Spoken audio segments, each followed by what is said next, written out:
Alright, today we're taking out the charcoal canister, the whole outfit out of a 1999 Toyota Corolla. Looks like it's fairly simple to do.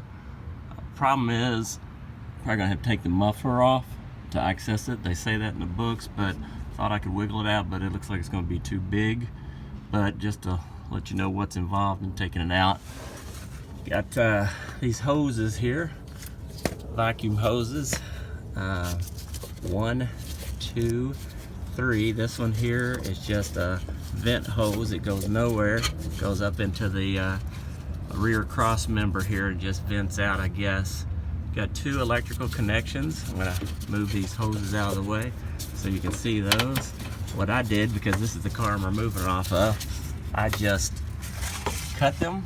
As you can see, they come through kind of the trunk area here.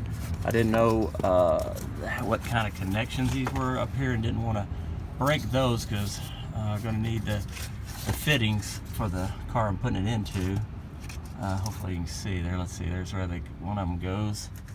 There's the other one up in there, but I just cut them off the car I'm taking it out of, and like I said, pulling the hoses out. If you can see right up in here, get this light fixed, there's another hose right there that's got to come off either the charcoal canister or the car itself. These hoses are all routed up in front here, and what I did is I just took them off back in the back portion here where they come into the hard line fittings, and that way I can use those hoses if I need them too. This other one is in front of the gas tank here, or up on top of the gas tank, so I pulled it off. You also have this big monster hose here. I also pulled it off there, and it's attached to the charcoal canister still, as is this one, and I'm going to leave them on there until I get it out of the car, and then in the car the charcoal canister is going into, I'll hook them up either using whatever hose is best. Mounting wise, the charcoal canister has 3 mounting bolts.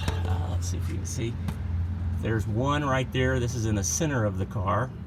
It's 12 millimeter, and you got 2 on the passenger side, wheel side, right in front of the muffler here, and those are also 12 millimeter. So since I've got all my electrical connections, 2 connections removed or cut off, and all my hoses disconnected, when I take these 3 bolts out, I'm assuming it's going to completely come out.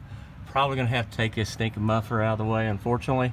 I might try it first, but I mean, this is all the room you've got to work with, and as you can see, the canister is decent size with all of its, fittings on it there. So I doubt I'm gonna be able to do that. I'm gonna go ahead and take it loose and give it a good old shot, but that's how you remove it from a donor vehicle.